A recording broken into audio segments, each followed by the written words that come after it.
இன்னொரு டாக்டர் என்ன சொன்னா 20 lakhsல படிக்கலாம் ரஷ்யாவில். நான் கேட்குறேன் 20 lakhsக்கு எப்படின்னா சாப்பிடுவாங்க, எப்படி ஃபீஸ் கட்டுவாங்க, எப்படி தூங்குவாங்க, எங்கெல்லாம் எப்படி ட்ராவல் பண்ணுவாங்கன்ற இது ஏதோ ஒரு பெரிய ஸ்கேம். இது எதை நம்புறதுனே தெரியாத ஒரு சுச்சுவேஷன்ல அப்போ நான் இருந்தேன். இத்தனை ஸ்டூடெண்ட்ஸ் வந்து முன்னாடி போயிருக்காங்க நம்மளோட ஸ்டூடெண்ட்ஸ். ஸோ மற்ற ஸ்டூடெண்ட்ஸும் இதை பார்த்து ஒரு அங்கீகாரம் போகிறாங்க அப்படின்னா அந்த ஸ்டூடெண்ட்ஸ் வந்து சேஃபாக செக்யூர்டாக ஃபீல் பண்ணணும். அதே மாதிரி ஃபுட்டு கரெக்டாக இருக்கணும். முக்கியமாக பேரண்ட்ஸ் சொல்கிறதே ஃபுட்டு கிடைக்குமா மட்டும்தான். இப்போ நீங்களே கேட்டது ஃபுட்டு மட்டும்தான் ஃபஸ்ட்டு கேட்டீங்க. ஸோ இதே மாதிரி இதெல்லாம் வந்து அங்கே இருந்தால் மட்டும்தான் ஒரு ஸ்டூடெண்ட்ஸுக்கு படிப்பு வந்து வரும். ஸோ 1 or 2 years கழிச்சு நான் சில இடத்துல இவங்களுக்கே தெரியாமல் நான் மற்ற ஸ்டூடெண்ட்ஸை வச்சு விசாரிச்ச போது அவங்க வந்து என்ன சொல்கிறாங்க, இவங்க வந்து ஜஸ்ட் அனுப்புறதோட சரி, ஈவன் கூட ட்ராவல் பண்ண மாட்டாங்க, டிக்கெட் புக் பண்ணி அனுப்பிச்சிடுறாங்க. அங்கே ஸ்டூடெண்ட்டே போய் ஹாஸ்டல் எங்கே இருக்குது, எப்படி பஸ்ஸு ட்ராவல் பண்ணுற, இது எல்லாமே வந்து அவங்களா. இப்போ நான் இத்தனை ஸ்டூடெண்ட்ஸ் அனுப்புகிறேன் அப்படிங்கும்போது இதெல்லாம் நம்ம சொல்லி அவங்களுக்கு வந்து ஒரு சேஃப் அண்ட் செக்யூர்டாக நம்ம ஃபீல் பண்ணணும். நம்ம வந்து நம்மக்கிட்ட வந்தால் வந்து எல்லாமே அவங்களுக்கு கிடைக்கும். ஸோ இதெல்லாம் வந்து இப்போ அவேர்னஸாக வந்து எல்லா ஸ்டூடெண்ட்ஸ்க்கும் தெரியறது இல்லை. இப்போ இந்த மாதிரி நீங்கள் போய் பண்ண மாதிரி இப்போ டாக்டரை நம்பி போனீங்கன்னு சொல்கிறீங்க. அப்போ இங்கே எத்தனை டாக்டர்ஸ் இந்த ஒர்க்கை பண்ணிட்டு இருக்காங்க, டாக்டர் ஒர்க் பண்ணாமல்?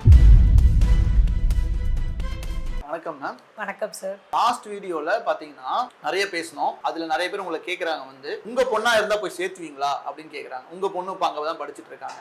ஸோ அந்த ஜேர்னி எல்லாம் எப்படி இருந்துச்சு, எப்படியெல்லாம் உங்களை மேனிபுலேட் பண்ணாங்க? அது ஜேர்னின்னு சொல்கிறத விட பெரிய காமெடின்னு தான் சொல்லணும். ஏன்னா ஃபஸ்ட்டாக வந்து இவள் படிக்கணும்னு ஆசைப்படும் போது கொஞ்சம் நீட்டில் கம்மியாக இருந்தது மார்க்கு.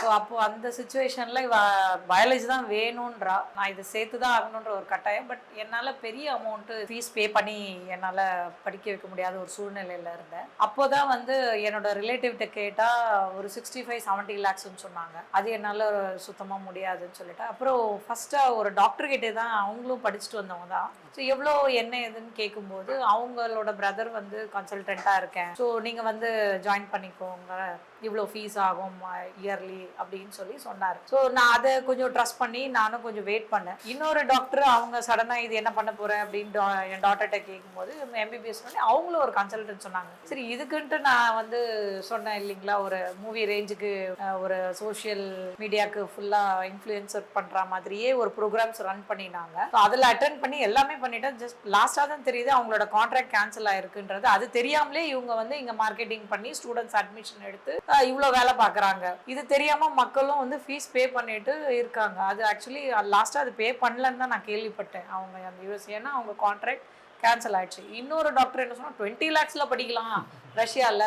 நான் கேட்குறேன் 20 lakhsக்கு எப்படின்னா சாப்பிடுவாங்க, எப்படி ஃபீஸ் கட்டுவாங்க, எப்படி தூங்குவாங்க, எங்கெல்லாம் எப்படி ட்ராவல் பண்ணுவாங்கன்ற ஷீ இஸ் சேயிங் இது பாசிபிள்ன்றாங்க. எனக்கு அப்போது டோட்டலாக இது ஏதோ ஒரு பெரிய ஸ்கேம். இது எதை நம்புறதுனே தெரியாத ஒரு சுச்சுவேஷனில் அப்போ நான் இருந்தேன். நெக்ஸ்ட்டு என்னோட ஃப்ரெண்டு சொன்னேன், இந்த மாதிரி ஒரு கன்சல்டன்ட் இருக்காங்க, நான் ஆக்சுவலி அவங்கள நிறைய வெரிஃபை பண்ணியிருக்கேன், டீட்டெயில்ஸ் எல்லாம் நான் ஷேர் பண்ணியிருக்கேன், நீ என் டாட்டரும் சேர்க்க போகிறேன், ஸோ நீயும் ஜாயின் பண்ணுறியா உங்கள் டாட்டருக்கு அப்படின்னு சொல்லி கேட்டா. ஸோ தென் அப்போ தான் வந்து எனக்கு ஒரு நல்ல கன்சல்டண்ட்டாக நீங்கள் வந்தீங்க. ஸோ அந்த சுச்சுவேஷனில் எனக்கு எல்லா விஷயமும் லைக் எனக்கு என்னென்னலாம் டவுட்ஸ் இருக்கோ அது எல்லாமே நீங்கள் கிளாரிஃபை பண்ணீங்க. நாட் ஈவன் லைக் நான் என்ன சொல்கிறது, இன்டெப்த்தாக எவ்வளோ ஒரு எம்பிபிஎஸ் சீட்டுக்கு நான் கொஷின் கேட்க முடியுமோ எல்லாமே நான் கேட்டேன். எனக்கு நீங்கள் எல்லாமே கரெக்டான இன்ஃபர்மேஷன் கொடுத்து அதுக்கான சர்வீஸும் கொடுத்தீங்க, ஸ்டில் கொடுத்துட்டு தான் இருக்கீங்க. அதுவே எனக்கு ஒரு பெரிய சந்தோஷம். நான் ஒரு கரெக்டான ஒரு இடத்துல தான் ட்ராவல் பண்ணிட்டு இருக்கேன் அப்படின்றது. இந்த 1 month என்னென்னா கொஸ்டின் கேட்டீங்கன்னு சொல்லி சொன்னீங்கன்னா இப்போ மற்ற ஸ்டூடெண்ட்ஸும் பார்த்தீங்கன்னா அதை பற்றி கேட்பாங்க, அவங்களும் அதை பற்றி தெரிஞ்சுக்குவாங்க. ஸோ அதுக்கு அவங்களுக்கு ஒரு அவேர்னஸ் கிடைச்ச மாதிரி இருக்கும். ஆக்சுவலாக ஃபஸ்ட்டு நான் கேட்டது, நீங்கள் ஒரு ப்ராப்பர் கன்சல்டன்ட் தான்றதுக்கு ஒரு வெரிஃபிகேஷன் கேட்டிருந்தேன், ஒரு டாக்குமெண்ட்டை. ஸோ நீங்கள் ரெஜிஸ்டர்டு இதெல்லாம் நீங்கள் காமிச்சிங்க. ரெண்டாவது அந்த கண்ட்ரியில் உங்களுக்கு கன்சல்டன்ட்ன்றதுக்கு என்ன ப்ரூஃப்னும் கேட்டேன், அதுவும் காமிச்சிங்க. அடுத்தது அந்த காலேஜ் அங்கே ரெக்கக்னைஸ்டா, இங்கே வந்தால் இங்கே படிக்க முடியுமா, இங்கே இதை அக்செப்ட் பண்ணுவாங்களா அப்படியும் நான் கேட்டேன். தென் இதுதான் மேஜராக நம்ம வந்து கேட்க வேண்டியது, இது என்எம்சி நார்ம்ஸில் வர்றதா, இங்கே வந்த பிறகு இங்கே வந்து ஸ்டூடெண்ட்ஸ் என்ன பண்ணணும், அதுக்கப்புறம் பிஜி பண்ணணும்னா என்ன மாதிரி ஆப்ஷன்ஸ் இருக்கு, இது எல்லாமே நீங்க எனக்கு எக்ஸ்பிளைன் பண்ணீங்க. நெக்ஸ்ட் திங் எல்லாருமே சேஃப்டி கேட்போம் குழந்தைங்களுக்கு. ரெண்டாவது ஃபுட்டு, இதுதான் மேஜரா பேரண்ட்ஸோட ரிக்வெஸ்டே அதுதான். அது எல்லாமே நீங்க அரேஞ்ச் பண்ணி தர, எல்லாம் நான் பாத்துக்கிறேன்னு சொல்றீங்க. ஸோ அந்த சொன்னது மட்டும் இல்லை, இப்போ வரைக்குமே நீ செய்றீங்க. 2 இயர்ஸ் கம்ப்ளீட் ஆயிடுச்சு. 3rd இயர் ஸ்டூடெண்ட் என்னோட டாட்டர் படிக்க போகிறாங்க. ஸோ எனக்கு இந்த விஷயத்தில் தான் நான் ரொம்ப சாட்டிஸ்ஃபேக்ஷன் எனக்கு கிடைச்சிது. ஸோ நான் ஒரு கரெக்டான கன்சல்டன்ட்டுக்கு வந்திருக்கேன்னு இதுதான் எனக்கு ஒரு விட்னஸ்னே சொல்ல முடியும். நான் என்ன இத்தனை கேள்வி கேட்டீங்க இல்லையா, ஒரு 1 மந்த் மாறி மாறி இப்போ 10 o'clock இருக்கட்டும் 12 o'clock இருக்கட்டும் கேள்வி கேட்டீங்க இல்லையா. ஸோ இதே மாதிரி பழைய கன்சல்டன்ஸ் இப்போ முன்னாடி போனவங்களையும் கேள்வி கேட்டிங்களா? கேட்டேன். ஆனால் அவங்க வந்து ஒரு மேலோட்டமான விஷயங்களை தான் சொல்கிறாங்க. எல்லாம் நாங்கள் பார்த்துப்போம் அப்படின்னு சொல்கிறாங்களே தவிர அவங்களோட ஸ்டூடெண்ட் ரெஃபரல் கேட்டால் எனக்கு கொடுக்கல.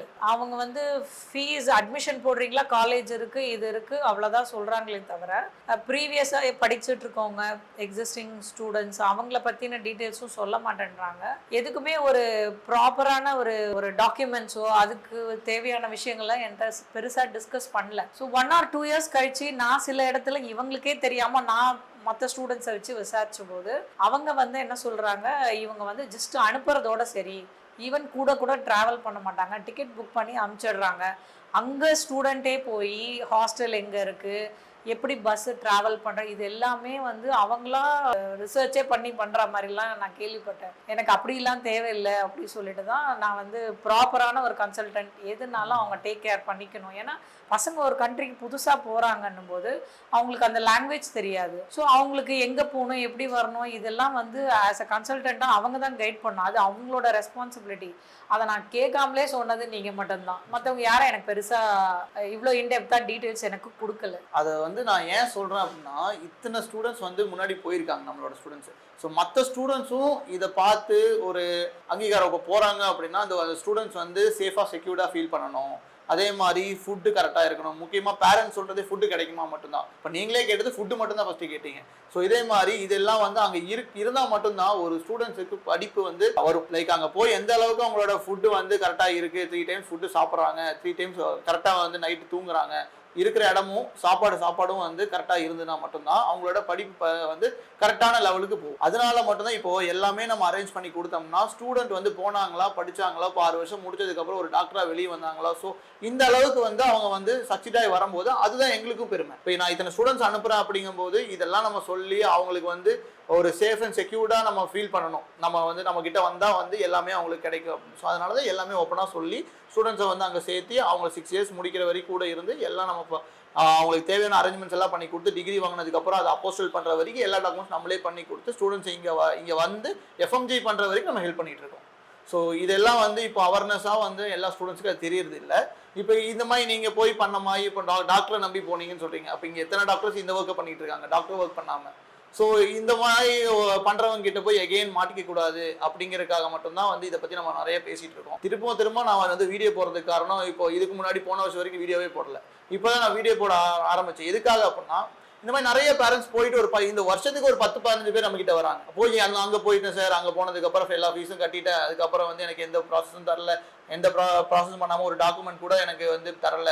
பட் ஆனால் இப்போது அவங்க இல்லை, அங்கே பண்ணுறது இல்லை இப்போது. ஸோ எல்லா ப்ராசஸும் வாங்கிட்டு எல்லா அமௌண்ட்டும் ஒரு 12 lakhs 13 lakhs வரைக்கும் வாங்கிட்டு எஸ்கேப் ஆயிட்டாங்க கன்சல்டன்ட். ஸோ இப்படி போய் எல்லாரும் மாட்டிட்டு அதுக்கப்புறம் நம்ம கிட்ட வந்து சார் எனக்கு வந்து இந்த காலேஜ் தான் வேணும், இதாக வேணும் அப்படின்னு கேட்கும்போது என்னால் பண்ணி தர முடியல. வருஷத்துக்கு ஒரு 10 பேர் இந்த மாதிரி போகிறனால நம்மளே இறங்கி ஒரு வீடியோ கொடுப்போம், ஒரு அவேர்னஸாக ஒன்று பேசுவோம் அப்படிங்கிறதுக்காக தான் நம்ம ரெகுலராக இப்போ வீடியோ போட்டுட்டு இருக்கோம். இப்போ என்னோட வீடியோஸ் இப்போ நிறையா டெய்லி ஒரு வாரத்துக்கு பார்த்தீங்கன்னா ஒரு 4 வீடியோ 5 வீடியோ போட்டுக்கிட்டே இருக்கும். ஸோ நிறைய பேர் பார்க்குறாங்க. பார்த்துட்டு கொஞ்சம் அவங்களும் கொஞ்சம் நம்ம கிட்ட அட்மிஷன் போகிறாங்களோ இல்லையோ, யார்கிட்ட வேணாலும் போய் அட்மிஷன் போடட்டும், அதை பற்றி பிரச்சனை இல்லை. பட் வீடியோ பார்த்துட்டு தெளிவாக போய் ஒரு தெளிவான ஆளில் அட்மிஷன் போட்டால் நல்லதா, அவங்களுக்கு கொஞ்சம் ஒரு சேஃப்டியாக இருப்பாங்க. ஆக்சுவலாக நான் என்ன எக்ஸ்பெக்ட் பண்ணணும், என் டாக்டர் எந்த மாதிரி ஒரு இடத்துல இருக்கணும்னு நினச்சனோ அந்த இடத்துல நான் இருக்கேன்றதுல எனக்கு பெரிய satisfaction. Safe and secure, food பற்றி எந்த பிரச்சனையும் இல்லை, காலேஜ்லேயும் எதுவும் பிரச்சனை இல்லை. லைக் ஹாஸ்டல்லே ஸ்டே பண்ணிக்கிறாங்க, ஈவன் அவங்களாவே சமைச்சிக்கிறாங்க. சமைக்கணும் கம்பல்ஷன்லாம் கிடையாது, வேணா சமைச்சிக்கலாம், வேணான்னா அவங்க வெளியில் ஃபுட்டு நீங்கள் அரேஞ்ச் பண்ணி தரீங்க.